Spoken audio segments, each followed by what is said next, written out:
মোহাম্মদ, সে আল্লাহর রসূল? সে তো একজন এতিম। কুরাইশের উচ্চ বংশীয় নেতারা থাকতে সে কিভাবে রসূল হয়? আমরা কি তবে আমাদের পূর্বপুরুষদের ধর্ম ত্যাগ করব? সে তো পাগল হয়ে গেছে, কে তাকে বিশ্বাস করবে? কিন্তু সেই অস্থির সময়ে একটি দৃঢ় কণ্ঠ উচ্চারিত হয়েছিল, আমি আপনাকে বিশ্বাস করি। ইতিহাসের প্রথম ঈমানের আশ্বাস যে কণ্ঠ থেকে এসেছিল, তিনি ছিলেন মক্কার অন্যতম ধনী ও অভিজাত নারী খাদিজা রাদিয়াল্লাহু আনহা। শহরের ক্ষমতাবান ও সম্মানিত পুরুষরা যাকে বিয়ে করার আকাঙ্ক্ষা পোষণ করত, সেই মহীয়সী নারী নিজের হৃদয় উন্মুক্ত করেছিলেন এক সম্বলহীন এতিম যুবকের জন্য, মুহাম্মদ আল আমিন সাল্লাল্লাহু আলাইহি ওয়াসাল্লাম। খাদিজা রাদিয়াল্লাহু আনহা শুধু একজন স্ত্রী ছিলেন না, তিনি ছিলেন ইসলামের প্রথম সমর্থক, প্রথম বিশ্বাসী, প্রথম সহায়ক। তিনি নিজের সম্পদ, স্বাচ্ছন্দ্য, সম্মান সবকিছু আল্লাহর পথে বিলিয়ে দিয়েছিলেন। যখন তিনি ইন্তেকাল করেন, তখন তার পার্থিব সম্পদের প্রায় কিছুই অবশিষ্ট ছিল না, কিন্তু তার জন্য জান্নাতের দরজাগুলো প্রশস্তভাবে খুলে দেওয়া হয়েছিল।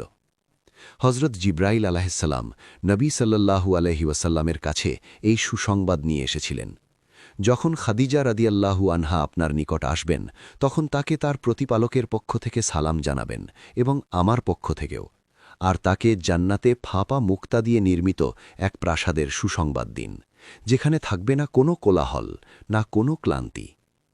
এটি এমন এক মহীয়সী নারীর গল্প, যাকে নবী সাল্লাল্লাহু আলাইহি ওয়াসাল্লাম তার জীবনের শেষ দিন পর্যন্ত কখনও ভুলে যাননি। আল্লাহর রাসূলের বাণীর ওপর প্রথম বিশ্বাস স্থাপনকারী, যিনি ইসলামের জন্য নিজের সবকিছু উৎসর্গ করেছিলেন, তিনি খাদিজা রাদিয়াল্লাহু আনহা। মরুভূমির বুক চিরে উঁচু পাহাড় বেষ্টিত এক নিঃশব্দ উপত্যকায় ছিল এক শহর, মক্কা। কাবার ছায়ায় বেঁচে থাকা এক নগরী, যেখানে সকাল সন্ধ্যা মরুর বাতাসের সঙ্গে মিশে যেত কাফেলার পদচ্ছনি। সেই শহরেই বসবাস করতেন কুরাইশ গোত্রের অন্যতম সম্মানিত ও ধনী ব্যবসায়ী খোয়াইলিক ইবন আসাদ। তার সহধর্মিণী ফাতিমা ছিলেন সম্ভ্রান্ত বংশের কন্যা, শালীনতা ও মর্যাদায় যাকে সবাই শ্রদ্ধার চোখে দেখত। একদিন আল্লাহ সুবহানাহু ওয়া তাআলা তাদের ঘরকে এক কন্যা সন্তান দিয়ে বরকতময় করলেন। তার আগমন হল প্রত্যাশিত সময়ের কিছু আগেই। খুয়াইলিদ স্নেহভরে নবজাতক কন্যাকে কোলে তুলে নিলেন। ছোট্ট দুটি চোখের দিকে তাকিয়ে তার মুখে ফুটে উঠল কোমল হাসি। তিনি মৃদু স্বরে বললেন, ওর নাম হবে খাদিজা, অর্থাৎ নির্ধারিত সময়ের আগে জন্মগ্রহণকারী। মক্কার ব্যস্ত বাণিজ্য জীবনের মাঝখানে এক অভিজাত পরিবারের স্নেহ ছায়ায় বড় হতে লাগলেন খাদিজা। খুয়াইলিদ বিশাল কাফেলা প্রস্তুত করে দূর দূরান্তে পাঠাতেন। ছোটবেলা থেকেই খাদিজা সেই ব্যস্ততা, সেই চলমান জীবন প্রত্যক্ষ করতেন। সময় গড়িয়ে গেল। মক্কার উত্তপ্ত বালুকারাশির ওপর দিয়ে শৈশব পেরিয়ে তিনি পরিণত হলেন এক সৌম্য তরুণীতে। কেবল কুরাইশ বংশে জন্ম নেওয়ার কারণেই তিনি আলাদা ছিলেন না, তাকে সবার থেকে ভিন্ন করে তুলেছিল তার আত্মার পবিত্রতা, যা সে যুগের অন্ধকার স্পর্শ করতে পারেনি। যখন লাত, মানাত ও উজ্জার নাম মানুষের দৈনন্দিন জীবনের প্রতিটি স্তরে উচ্চারিত হতো, তখনও খাদিজা রাদিয়াল্লাহু আনহার হৃদয় কোনোদিন সেই প্রাণহীন পাথরের দিকে ঝুঁকে পড়েনি, একবারের জন্যেও নয়। জাহিলিয়াতের অন্ধকার যার চরিত্রকে স্পর্শ করতে পারেনি, যার হৃদয় ছিল নির্মল ও স্বচ্ছ, এই পবিত্র স্বভাবের কারণেই মক্কার মানুষ তাকে ডাকতে শুরু করল আত্তাহিরা, অর্থাৎ পবিত্রা। বছর গড়িয়ে খাদিজা রাদিয়াল্লাহু আনহা যখন বিয়ের উপযুক্ত বয়সে পৌঁছালেন, তিনি মক্কার এক সম্মানিত যুবক আবু হালার সঙ্গে বিবাহবন্ধনে আবদ্ধ হলেন। উভয়েই ছিলেন সম্ভ্রান্ত ও মর্যাদাবান পরিবারের সন্তান। ফলে তাদের বিবাহকে নগরীর অন্যতম সম্মানজনক সম্পর্ক হিসেবে গণ্য করা হতো। সন্তানের জন্মে তাদের ঘর হাসি ও আনন্দে ভরে উঠেছিল, কিন্তু সে সুখ দীর্ঘস্থায়ী হয়নি। বিয়ের অল্প কিছুদিন পরই আবু হালা ইন্তেকাল করেন। গভীর শোক সত্ত্বেও খাদিজা রাদিয়াল্লাহু আনহা ধীরে ধীরে নিজেকে সামলে নিলেন। সময়ের সঙ্গে তিনি আবার স্বাভাবিক জীবনে ফিরতে চেষ্টা করলেন।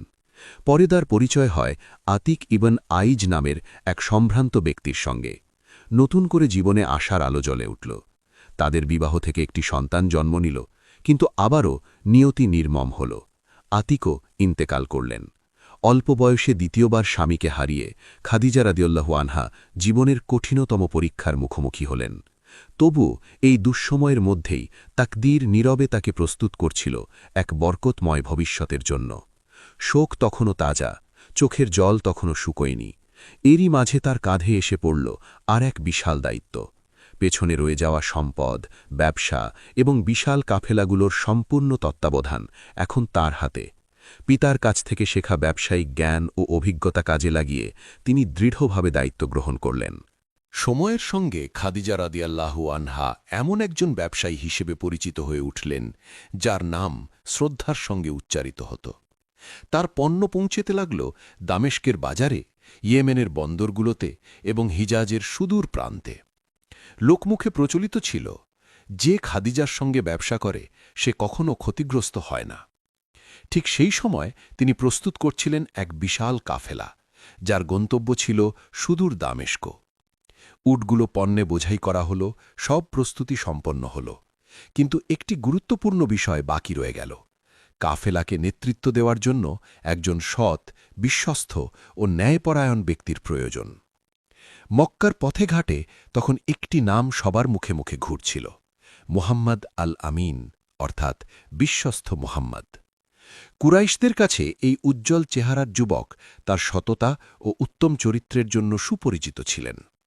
শৈশব থেকেই তিনি রাখালের কাজ করেছেন, পাহাড়ি পথে পশুর পাল সামলেছেন, চাচাদের সঙ্গে কাফেলার সফরে অংশ নিতে নিতে ব্যবসার সূক্ষ্ম নিয়মকানুনও শিখে নিয়েছিলেন।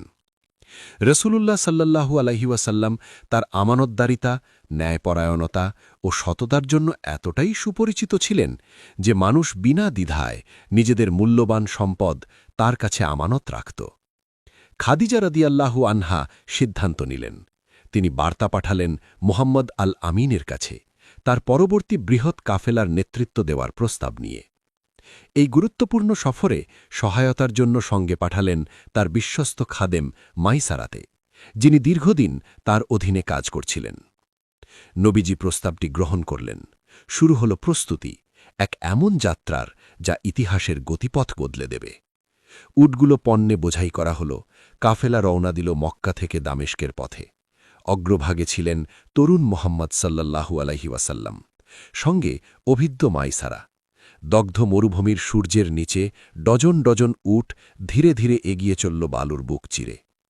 দিন কেটে গেল, মাইলের পর মাইল পেছনে পড়ে রইল। অবশেষে তারা পৌঁছাল দামেস্কের ভূমিতে।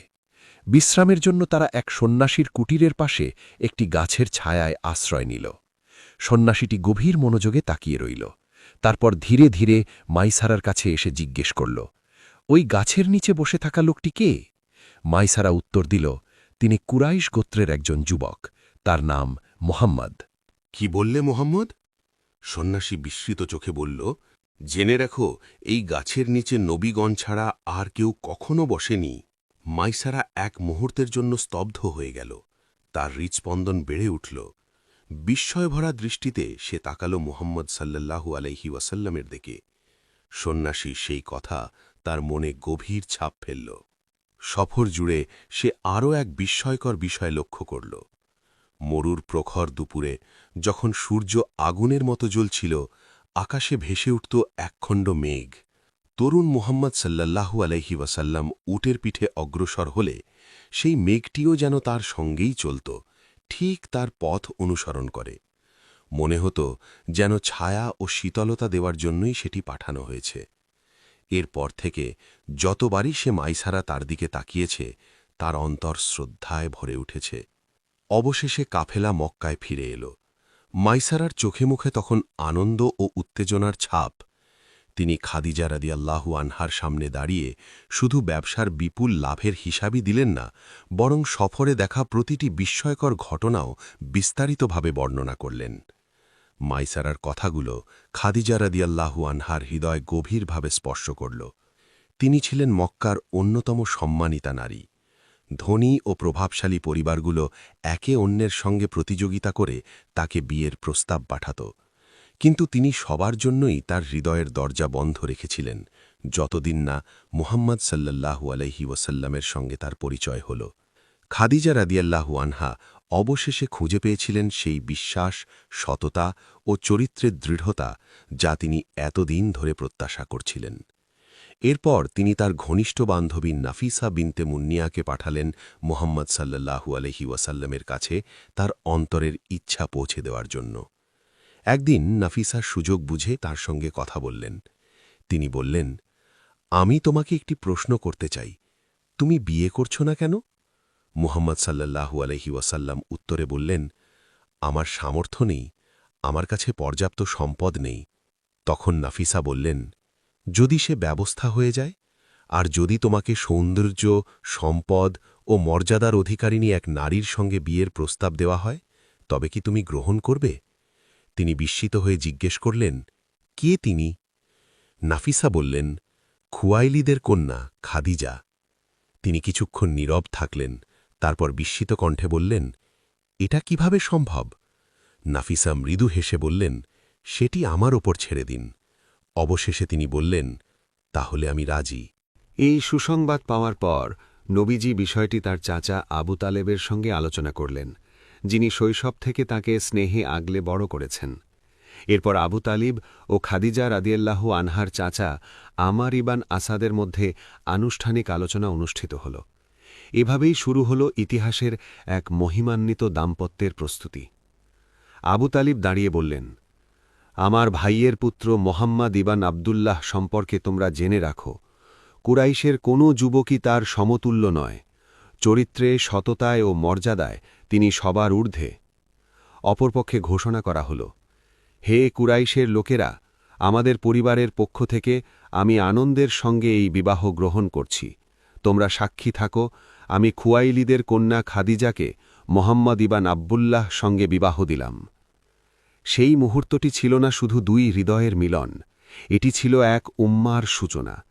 সেদিন ৪০ বছর বয়সী খাদিজা রাদিয়াল্লাহু আনহা এবং ২৫ বছর বয়সী মোহাম্মদ সাল্লাল্লাহু আলাইহি ওয়াসাল্লাম এক ছাদের নিচে একত্র হলেন। মক্কার অভিজাত ও সম্মানিতা নারী এবং মানুষের মধ্যে সর্বাধিক বিশ্বস্ত পুরুষ। কিন্তু এটি কোনো সাধারণ সংসার ছিল না, এটি ছিল পৃথিবীর অন্যতম বরকতময় একটি পরিবার। এই ঘরেই একদিন ওহির প্রথম আলো জ্বলে উঠবে।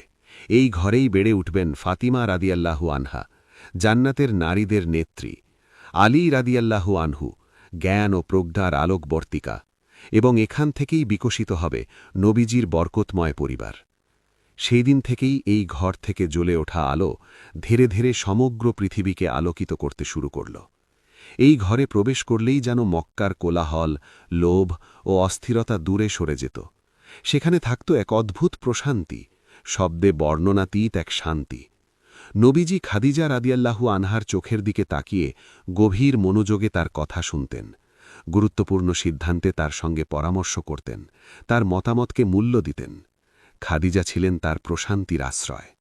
আর খাদিজা, তিনি কখনো এমন স্ত্রী ছিলেন না যিনি খুঁত ধরেন, বিচার করেন বা কষ্ট দেন। তিনি ছিলেন কোমল হৃদয়ের এক আশ্রয়, যিনি দয়ার আবরণে তাকে ঘিরে রাখতেন এবং সব সময় পাশে দাঁড়াতেন। সময় এগিয়ে চলল, সেই বরকতময় ঘর আবারও আনন্দে ভরে উঠল। খাদিজা রাদিয়াল্লাহু আনহা তাদের প্রথম সন্তান ছোট কাসিমকে কোলে নিলেন। নবীজির চোখে পিতৃত্বের উজ্জ্বল আনন্দ দেখে তার হৃদয়ে গভীর কোমল শান্তিতে ভরে উঠল। সেদিন থেকে মক্কার মানুষ নবীজিকে আবু আল কাসিম, অর্থাৎ কাসিমের পিতা নামে ডাকতে শুরু করল। কিন্তু তাদের এই আনন্দ দীর্ঘস্থায়ী হল না। জন্মের মাত্র কয়েক বছর পর কাসিম ইন্তেকাল করলেন। খাদিজা রাদিয়াল্লাহু আনহার জন্য এটি ছিল ভাষাতীত এক বেদনা। প্রিয় সন্তানের কোমল স্পর্শ আর তার কোলে নেই। সন্তানের গন্ধ, বুকে তার উষ্ণতা, সব যেন হঠাৎ শূন্য হয়ে গেল। একজন মায়ের জন্য সন্তানের মৃত্যু সহ্য করার চেয়ে কঠিন পরীক্ষা আর নেই। নবীজি সাল্লাল্লাহু আলাইহি ওয়াসাল্লাম নিজ হাতে প্রিয় সন্তানকে দাফন করলেন। তার হৃদয়ও শোকে ভারাক্রান্ত ছিল। কিন্তু দুঃখের গল্প এখানেই থামেনি। কাসিমের পর তাদের ঘরে যে পুত্র সন্তানরা এসেছিলেন, তারাও একে একে অল্প বয়সেই ইন্তেকাল করলেন। প্রতিটি বিদায় খাদিজা রাদিয়াল্লাহু আনহার হৃদয়ে আরও গভীর ক্ষত এঁকে দিল। কখনো কখনো অশ্রু সামলাতে না পেরে তিনি রসূলুল্লাহ সাল্লাল্লাহু আলাইহি ওয়াসাল্লামকে জিজ্ঞেস করতেন, হে আল্লাহর রসূল, তারা এখন কোথায়? নবীজি সাল্লাল্লাহু আলাইহি ওয়াসাল্লাম অশ্রুসিক্ত নয়নে উত্তর দিতেন, তারা জান্নাতে রয়েছে।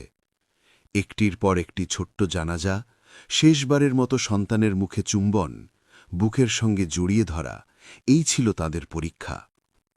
তবুও ঈমান ও ধৈর্যের আলো তাদের ঘর থেকে নিভে যায়নি, বরং প্রতিটি কষ্ট তাদের সম্পর্ককে আরও দৃঢ় ও গভীর করে তুলেছিল।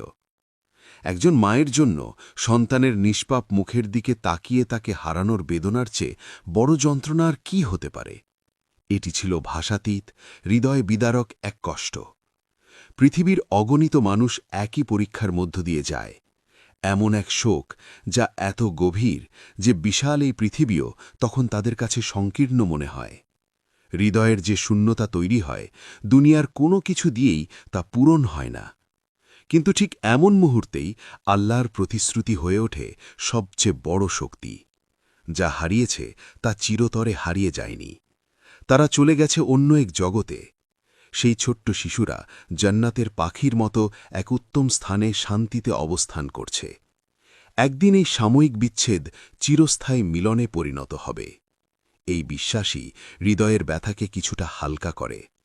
হ্যাঁ, দুনিয়াতে বিচ্ছেদ আছে, কিন্তু চিরস্থায়ী আবাসে হবে পুনর্মিলন, যেখানে আর কোনো বিচ্ছেদ থাকবে না। চোখের জল হয়তো পুরোপুরি শুকায় না, কিন্তু অন্তরে জ্বলে ওঠে আশার আলো। তবুও মানুষের মনে প্রশ্ন জাগে, কিন্তু আমার সঙ্গেই কেন? অথচ আমাদের রব বলেন, তোমরা কি মনে করেছ যে তোমরা জান্নাতে প্রবেশ করবে অথচ তোমাদের কাছে পরীক্ষা আসবে না? সেই মুহূর্তে সব কিছু যেন পরিষ্কার হয়ে যায়। এই পথ আমাদের আগে অনেকে অতিক্রম করেছেন, আর তাদের মধ্যে সর্বাগ্রে ছিলেন আল্লাহর সবচেয়ে প্রিয় বান্দা মুহাম্মদ সাল্লাল্লাহু আলাইহি ওয়াসাল্লাম এবং তার বিশ্বস্ত সঙ্গিনী খাদিজা রাদিয়াল্লাহু আনহা। তারা দেখিয়ে দিয়েছেন, সন্তান হারিয়ে হৃদয় চূর্ণ হলেও একটি রূহ সম্পূর্ণভাবে তার রবের কাছে নিজেকে সমর্পণ করতে পারে। তাদের অশ্রু প্রমাণ করে যে কান্না দুর্বলতা নয়, এটি মানব স্বভাবের অংশ। গভীরতম যন্ত্রণার মধ্যেও ঈমান অটুট থাকতে পারে। তাদের জীবন ছিল তার জীবন্ত উদাহরণ। সন্তান হারানোর ব্যথা তখনও তাজা ছিল, কিন্তু অচিরেই তাদের ঘর আবার শিশুদের হাসিতে ভরে উঠল। একে একে খাদিজা রাদিয়াল্লাহু আনহা কন্যা সন্তানের জন্ম দিলেন। জায়নাব রাদিয়াল্লাহু আনহা, রুকাইয়া রাদিয়াল্লাহু আনহা, উম্মে কুলসুম রাদিয়াল্লাহু আনহা এবং ফাতেমা রাদিয়াল্লাহু আনহা। রাসূলুল্লাহ সাল্লাল্লাহু আলাইহি ওয়াসাল্লাম ও খাদিজা রাদিয়াল্লাহু আনহার ঘরে ছিল বর্ণনাতীত শান্তি। কিন্তু মক্কার রাস্তায় যে অবিচার ও অত্যাচার চলছিল তা তাদের উভয়েরই হৃদয়কে ব্যথিত করত। খাদিজা রাদিয়াল্লাহু আনহার হৃদয় কেঁদে উঠত এসব দেখে, আর মুহাম্মদ সাল্লাল্লাহু আলাইহি ওয়াসাল্লামের অন্তর আরও গভীরভাবে ভারাক্রান্ত হয়ে পড়ত। মক্কার বাইরে নূর পাহাড়ের ঢালে ছিল একটি ছোট গুহা, হেরা। শহরের কোলাহল থেকে দূরে নীরব ও নির্জন সেই স্থান। জাহিলিয়াতের অন্ধকার দিনে যখন পৃথিবীর নিষ্ঠুরতা নবীর হৃদয়কে ভারাক্রান্ত করত, তিনি হেরা গুহায় নির্জনে ইবাদত ও চিন্তায় নিমগ্ন হতেন। খাদিজা রাদিয়াল্লাহু আনহা কখনো অভিযোগ করেননি, কখনো প্রশ্ন তোলেননি। তিনি ধৈর্য নিয়ে অপেক্ষা করতেন। প্রচণ্ড রোদে পাথুরে খাড়া পথ বেয়ে তিনি হেরা গুহার দিকে উঠতেন। সূর্যের উত্তাপে তার শরীর ক্লান্ত হয়ে পড়ত, পাথুরে রাস্তা পায়ে ক্ষত সৃষ্টি করত। তবুও তার হাতে থাকত পানি ও খাবার, প্রিয় স্বামীর জন্য। তার প্রতিটি ক্লান্ত পদক্ষেপ যেন নীরবে বলত, আপনি একা নন, আমি আপনার পাশে আছি। হাঁপিয়ে উঠলেও তার হৃদয়ের ভালোবাসা ও শ্রদ্ধা সমস্ত ক্লান্তিকে ছাপিয়ে যেত। দিন যেতে লাগল। নবীজি সাল্লাল্লাহু আলাইহি ওয়াসাল্লামের বয়স যখন প্রায় ৩৮, খাদিজা রাদিয়াল্লাহু আনহা লক্ষ্য করলেন তিনি প্রায়ই গভীর চিন্তায় ডুবে থাকেন। এরপর একদিন যখন তারা ঘরে ছিলেন, হঠাৎ এক অসাধারণ ঘটনা ঘটল। এক অবয়ব মুহাম্মদ সাল্লাল্লাহু আলাইহি ওয়াসাল্লামের সামনে উপস্থিত হল। নবীজি সাল্লাল্লাহু আলাইহি ওয়াসাল্লামের মুখমণ্ডলে পরিবর্তন দেখে খাদিজা রাদিয়াল্লাহু আনহা তাকে আলিঙ্গন করলেন। তিনি নিজের ওড়না সরিয়ে জিজ্ঞেস করলেন, এখনও কি আপনি তাকে দেখছেন? রাসূলুল্লাহ সাল্লাল্লাহু আলাইহি ওয়াসাল্লাম বললেন, না। খাদিজা রাদিয়াল্লাহু আনহার মুখ থেকে উদ্বেগের ছাপ মিলিয়ে গেল। তার অন্তর গভীর প্রশান্তিতে ভরে উঠল। তিনি দৃঢ় কণ্ঠে বললেন, এটি শয়তান নয়, এটি একজন ফেরেশতা। এভাবেই দিন ও মাস কেটে যাচ্ছিল। খাদিজা রাদিয়াল্লাহু আনহা যখন স্বামীর কাছ থেকে একে একে এসব ঘটনার কথা শুনতেন, তার হৃদয়ে গভীর শ্রদ্ধা ও বিস্ময় জন্ম নিত। তিনি বুঝতে পারছিলেন এগুলো কোনো সাধারণ ঘটনা নয়। অবশেষে এল ৬১০ খ্রিস্টাব্দ। আকাশ ভরা নক্ষত্র যেন ঝুলন্ত প্রদীপের মতো নিঃশব্দ আলো ছড়াচ্ছিল। মুহাম্মদ সাল্লাল্লাহু আলাইহি ওয়াসাল্লাম আবারও একাকী হেরা গুহায় অবস্থান করছিলেন। চারদিকে রাতের গভীর অন্ধকার, পাহাড়গুলো নীরবে দাঁড়িয়ে যেন বিনীত সিজদায় নিজ রবের সামনে নত। হ্যাঁ, যে মুহূর্তের অপেক্ষা শত শত বছর ধরে চলছিল, অবশেষে তা এসে গেল।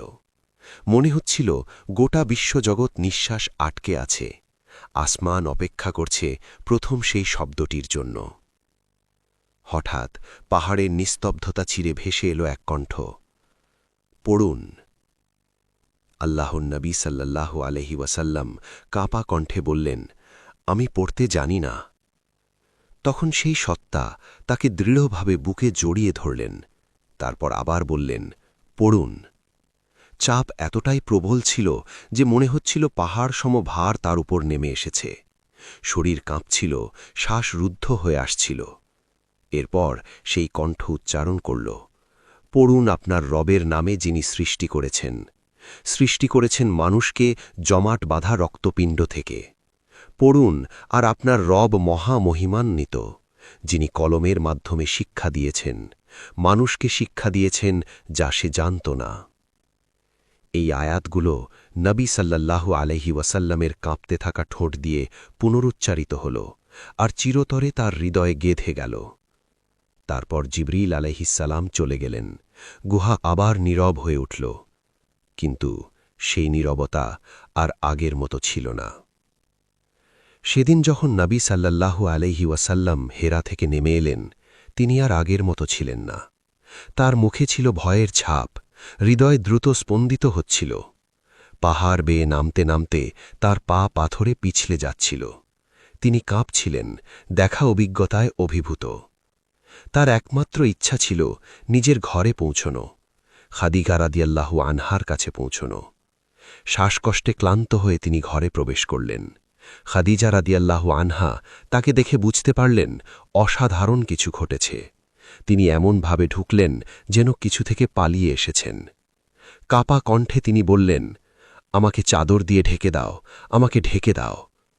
এক মুহূর্ত দেরি না করে খাদিজা রাদিয়াল্লাহু আনহা তার কাছে ছুটে গেলেন, তাকে জড়িয়ে ধরলেন এবং চাদর দিয়ে ঢেকে দিলেন। কিছুক্ষণ পর নবী সাল্লাল্লাহু আলাইহি ওয়াসাল্লাম বললেন, হে খাদিজা, আমি আমার নিজের সম্পর্কে আশঙ্কা করছি। সেই সংকটময় মুহূর্তে খাদিজা রাদিয়াল্লাহু আনহা দৃঢ় আত্মবিশ্বাসে বললেন, কখনোই না, আল্লাহর শপথ, তিনি কখনো আপনাকে অপমানিত করবেন না। আপনি আত্মীয়তার সম্পর্ক বজায় রাখেন, সত্য কথা বলেন, দুর্বলদের সাহায্য করেন, দুস্থদের পাশে দাঁড়ান এবং অতিথিদের সম্মান করেন। আল্লাহ কখনো আপনাকে পরিত্যাগ করবেন না।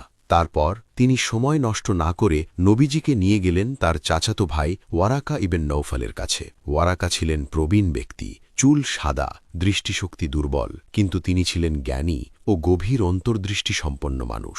তিনি তার জীবন অতিবাহিত করেছিলেন বিভিন্ন ধর্মগ্রন্থ, তাওরাত ও ইঞ্জিল অধ্যয়ন করে। তিনি শেষ নবীর আগমনের অপেক্ষায় ছিলেন।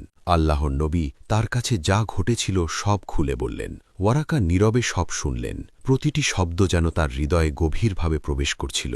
তার মুখে একই সঙ্গে উচ্ছ্বাস ও গাম্ভীর্যের ছাপ ফুটে উঠল।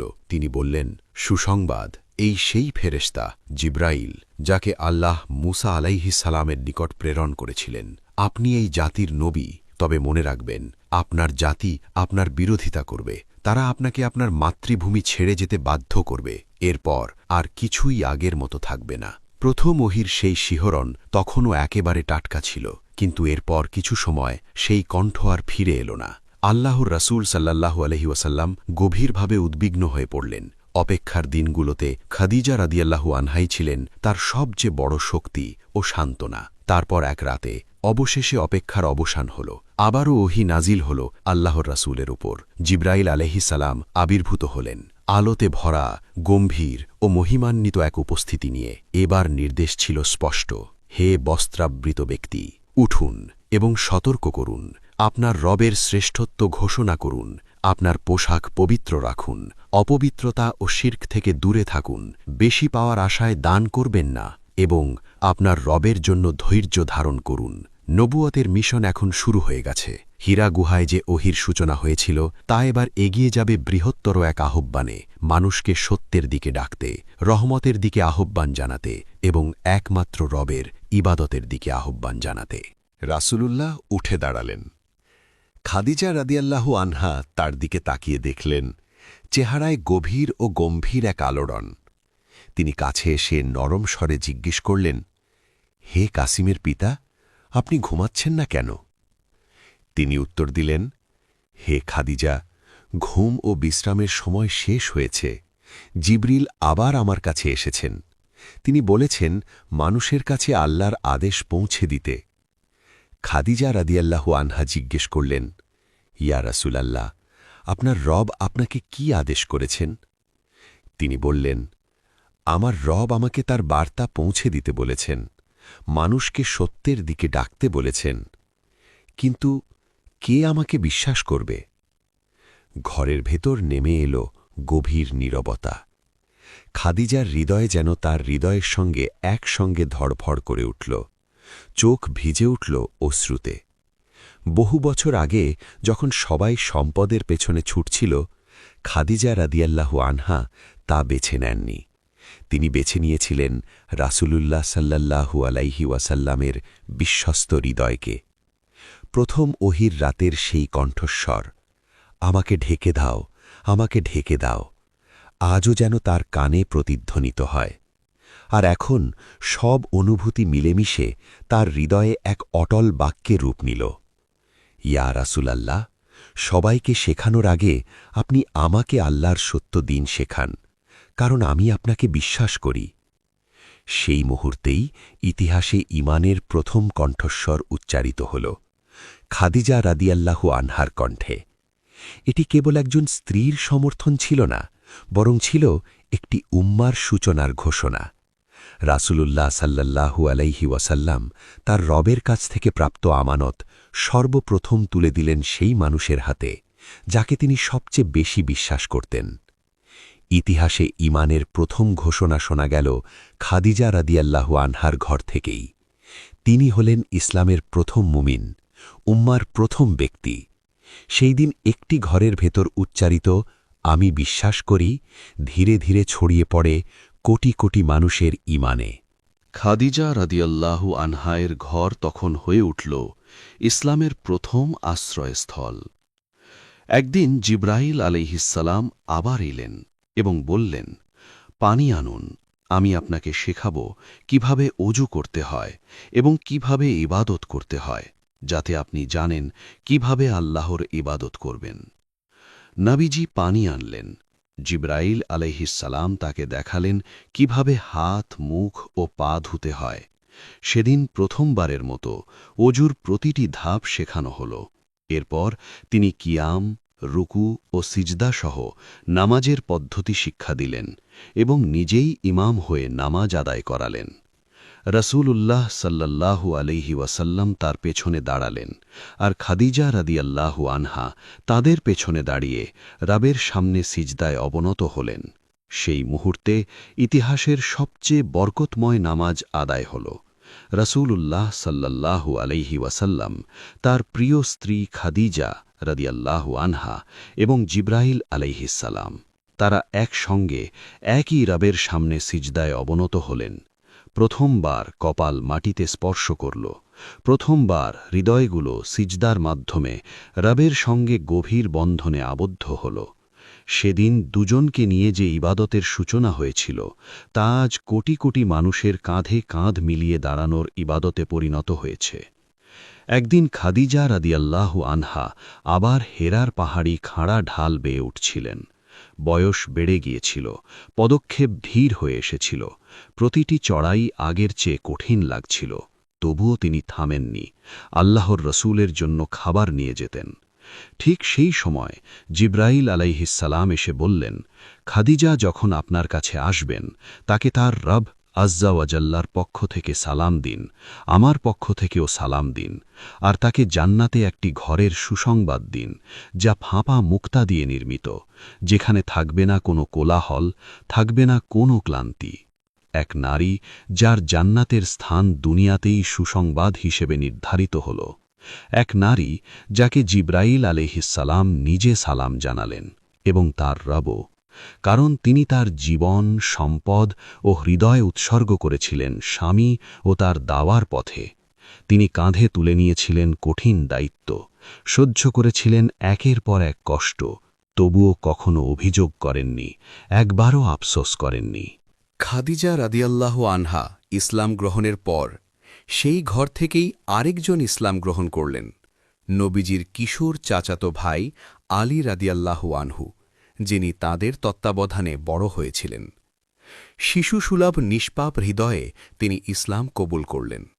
সেই ছোট ছেলেটি পরবর্তীকালে ইসলামের জ্ঞানের এক উজ্জ্বল দ্বার হয়ে উঠলেন। আরও আগে জায়েদ ইবন হারিসা রাদিয়াল্লাহু আনহু শিশু অবস্থায় বন্দী হয়েছিলেন। পরে খাদিজা রাদিয়াল্লাহু আনহার মাধ্যমে তিনি রাসূলুল্লাহ সাল্লাল্লাহু আলাইহি ওয়াসাল্লামের সান্নিধ্যে আসেন, লাভ করেন তার স্নেহ ও মমতা।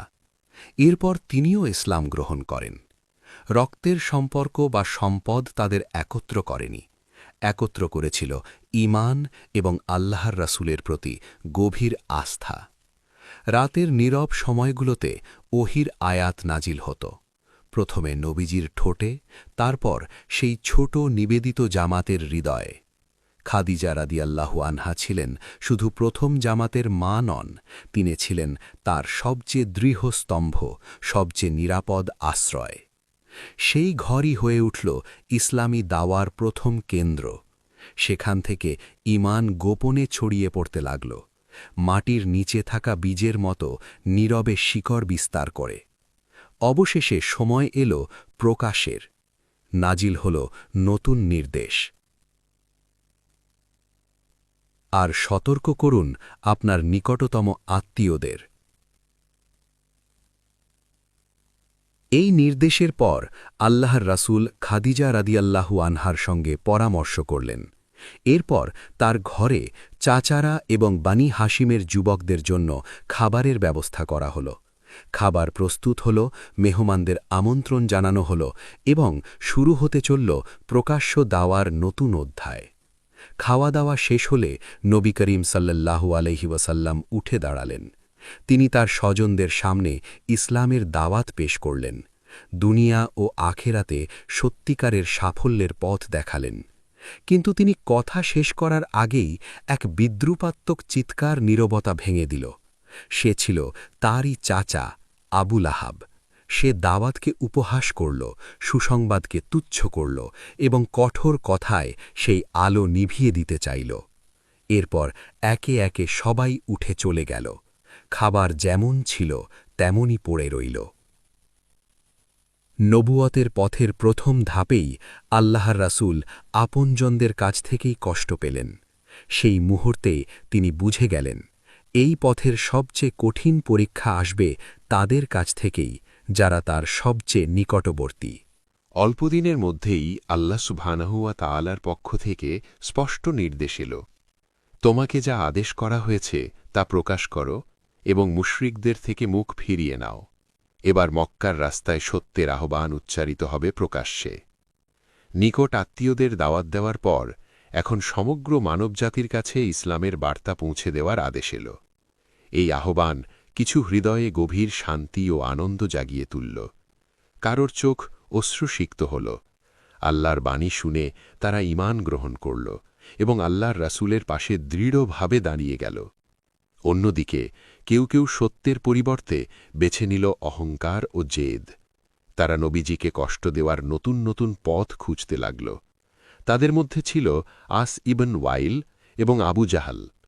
তারা বিদ্রূপ করে বলত, মুহাম্মাদের বংশ তো শেষ হয়ে গেছে, তার কোনো পুত্র সন্তান নেই, সে মারা গেলে তার নামও মুছে যাবে। যে নামের বিলুপ্তি তারা কল্পনা করেছিল, আজ সেই নামই পৃথিবীতে সবচেয়ে বেশি উচ্চারিত নামগুলোর একটি। তারা বলেছিল তার বংশধারা শেষ হয়ে যাবে, অথচ আজ তার নাম প্রতিদিন আকাশে বাতাসে ধ্বনিত হয় আজানে এবং অসংখ্য দোয়ায়। আল্লাহ কখনও তার রাসূলকে সাহায্য সান্ত্বনা থেকে বঞ্চিত করেননি। এই বিদ্রূপ ও অপবাদের প্রেক্ষিতেই নাজিল হল সূরা আল কাউসার। আল্লাহ বলেন, নিশ্চয়ই আমি তোমাকে আল কাউসার দান করেছি, অতএব তুমি তোমার রবের জন্যে নামাজ পড়ো এবং কুরবানি করো, নিশ্চয়ই তোমার শত্রুই নির্বংশ। এভাবেই আল্লাহ তার রাসূলকে সান্ত্বনা দিলেন এবং সত্যকে সুস্পষ্ট করে দিলেন। কিন্তু দিন যত যেতে লাগল, নির্যাতন তত বাড়তে লাগল।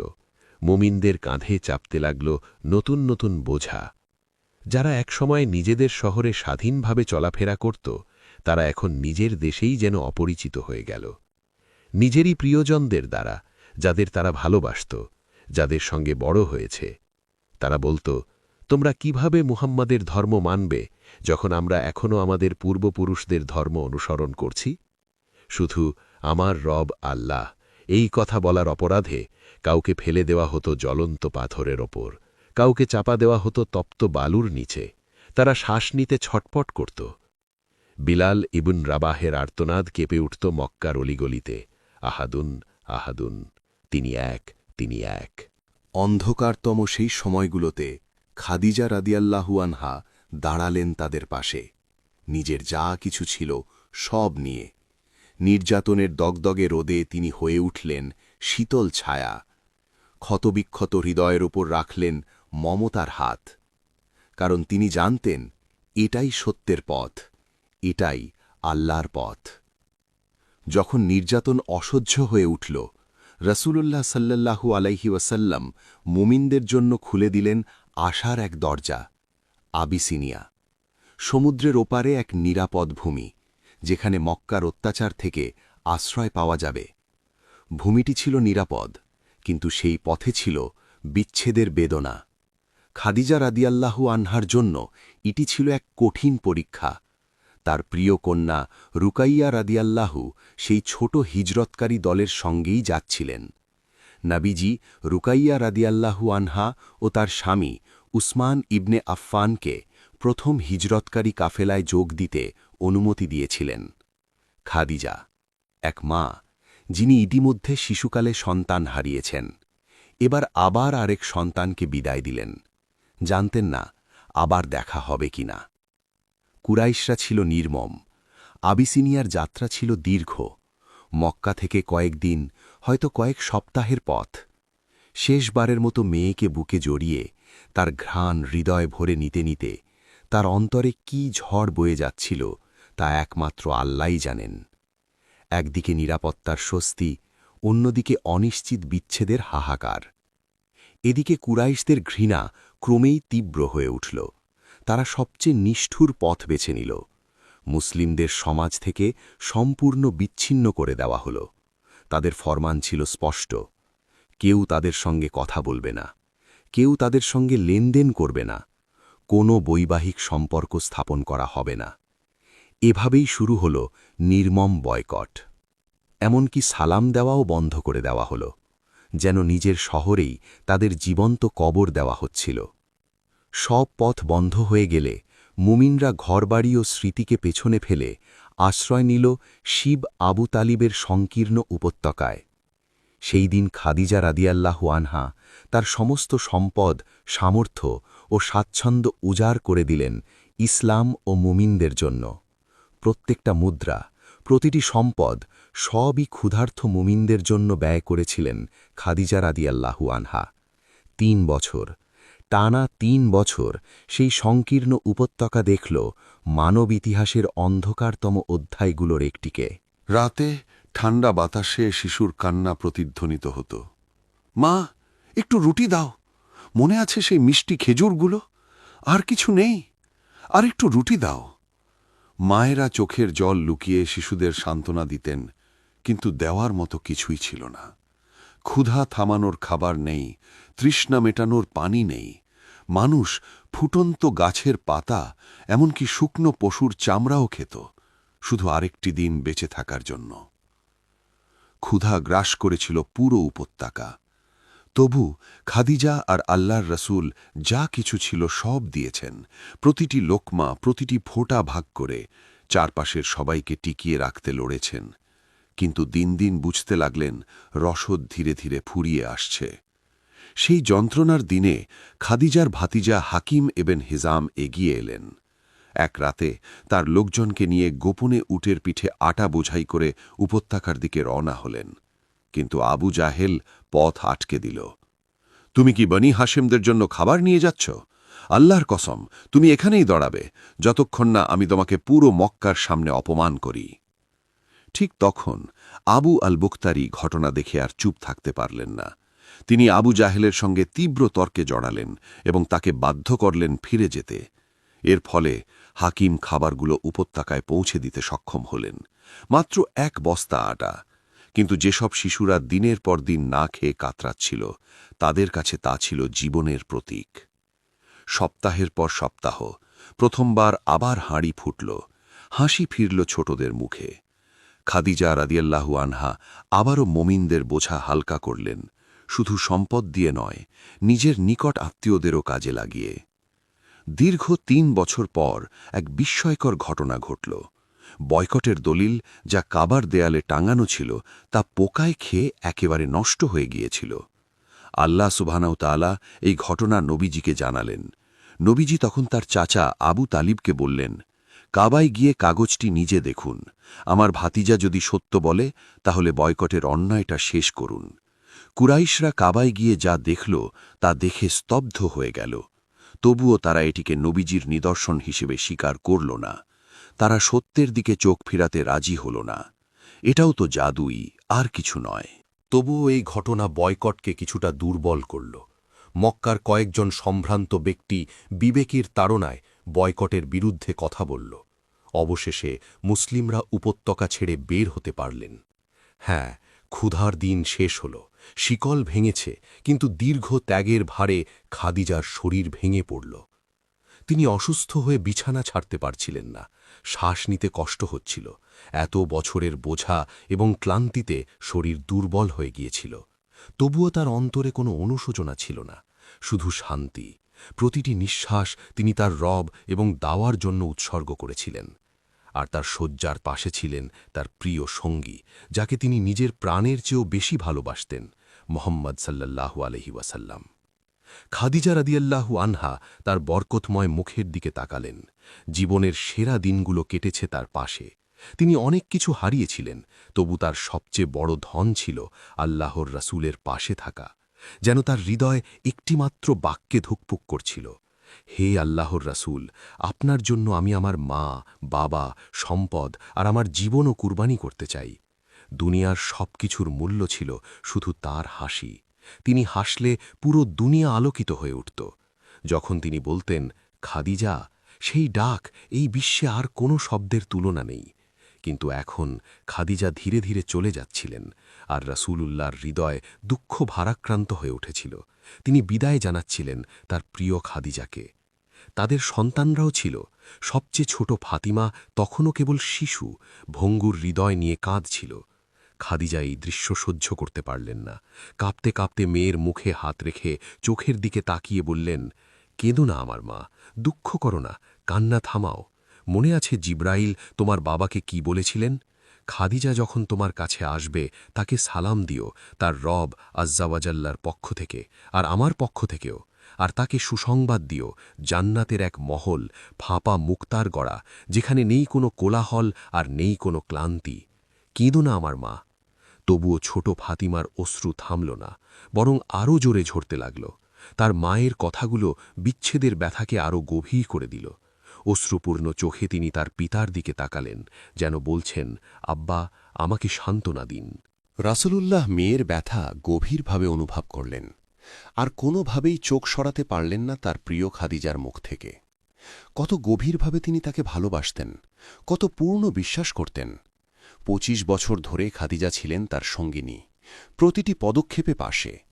তিনি ছিলেন তার খাদিজা, আর এখন সেই প্রিয় সঙ্গিনী তার সৃষ্টিকর্তার কাছে ফিরে যাচ্ছেন। নবীজির বরকতময় মুখে ছিল গভীর শোক, তবু আল্লাহর প্রতি সমর্পিত হৃদয়ের নীরব শান্তিও ছিল। কারণ যে মুক্তার মহল তার জন্য প্রতিশ্রুত ছিল, তা তাকে ডাকছিল। খাদিজা শেষবার আল্লাহর রাসূলের দিকে তাকালেন, তারপর সন্তানদের দিকে, আর নীরবে তার রবের কাছে সঁপে দিলেন নিজের রূহ। খাদিজা ফিরে গেলেন তার সৃষ্টিকর্তার কাছে, পরম দয়াময় আল্লাহর কাছে। চারপাশ ভরে উঠল অশ্রু আর শোকের মধ্যে, আর প্রতিধ্বনিত হল কেবল এই বাক্য, ইন্না লিল্লাহি ওয়া ইন্না ইলাইহি রাজিউন। নিশ্চয়ই আমরা আল্লাহরই, আর তার কাছে ফিরে যেতে হবে। যে নারী দুনিয়াতেই তার রবের সালাম পেয়েছিলেন, তিনি এখন পৌঁছে গেলেন সেই সত্তার কাছে যিনি সেই সালাম পাঠিয়েছিলেন। খাদিজা দুনিয়া ছেড়ে চলে গেলেন। তিনি রেখে গেলেন শুধু এতিম সন্তান নয়, এক নবীর হৃদয়ে অটুট শক্তি, আর পুরো উম্মাহার জন্য এক পথও। যে শিশুটিকে তিনি বড় করেছিলেন জায়েদ, একদিন ইসলামের বাহিনীর নেতৃত্ব দিয়েছেন, কোরআনের আলো দূর দূরান্তের মাটিতে পৌঁছে দিয়েছেন। যে শিশুটি তার তত্ত্বাবধানে বড় হল আলী, হয়েছিলেন জ্ঞানের দরজা, একদিন মুসলিমদের নেতা। তার প্রিয় কন্যা ফাতিমা, পবিত্রতার প্রতীক, হাসান ও হুসাইনের মা, বাবার বংশধারা বহন করেছেন। রাসূলের কাঁধে বহন করা ইসলামের বার্তা পৌঁছে গিয়েছিল শতাব্দী পেরিয়ে কোটি মানুষের কাছে। খাদিজার ত্যাগ বেঁচে থাকবে নবীজির বিজয়ের ভেতরেই। বহু বছর পরে নবীজি তার খাদিজাকে ভালোবাসা আর ব্যাকুলতায় স্মরণ করতেন। 10 বছর পরও তার নাম উঠলেই নবীজির চোখ ভরে উঠত অশ্রুতে। তিনি বলেছেন, আল্লাহ আমাকে কখনো খাদিজার চেয়ে উত্তম কাউকে দেননি। মানুষ যখন আমাকে অস্বীকার করল, সে আমার উপর ঈমান আনল। তারা যখন আমাকে মিথ্যাবাদী বলল, সে সত্যের সাক্ষ্য দিল। যখন কেউ আমাকে কিছু দেয়নি, সে আমাকে তার সম্পদ দিয়ে সহায়তা করল, আর আল্লাহ আমাকে তার মাধ্যমেই সন্তান দিয়ে বরকত দিলেন। কিছু ভালোবাসা সত্যিই চিরন্তন। খাদিজা রাদিয়াল্লাহু এর রবের কাছে ফিরে যাওয়া মানে সব শেষ নয়, বরং এক অনন্ত পুনর্মিলনের শুরু। মিলন হবে জান্নাতে, যেখানে নেই কোনো বিচ্ছেদ। তাই নবীজির হৃদয়ে তার নাম এবং ভালোবাসা চিরদিন জীবন্ত। এটাই আমাদের মা খাদিজা রাদিয়াল্লাহু আমাদের জন্য রেখে গেছেন সম্পদ নয়, বরং আল্লাহর রসূলের প্রতি নিঃস্বার্থ ভালোবাসা।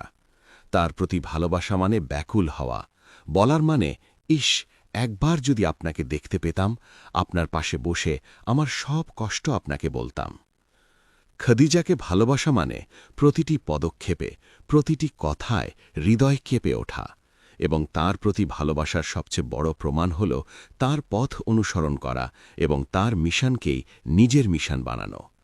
কারণ তার সুন্নাহ, তার বরকতময় পথ, শেষ যুগে পথ হারানো মানবতার জন্য এক নির্ভুল দিশারি। রসূলুল্লাহকে ভালোবাসা মানে তার সুন্নাহ অনুসরণ করে নিজের জীবন আলোকিত করা। মনে রাখবেন, আল্লাহর সন্তুষ্টির একমাত্র পথ হল তার রসূলের পদাঙ্ক অনুসরণ করা। এবার আপনার পালা। আমাদের মা খাদিজা রাদিয়াল্লাহু এর সবচেয়ে বড় সাহস ছিল আল্লাহর রসূলকে অনুসরণ করা, আর যখন সবাই থমকে ছিল, তখন প্রথম পদক্ষেপ নেওয়া। আজ সেই সাহস আমাদের হৃদয়ে এক প্রশ্ন ফেলে যায়, আমার প্রথম পদক্ষেপ কি হবে?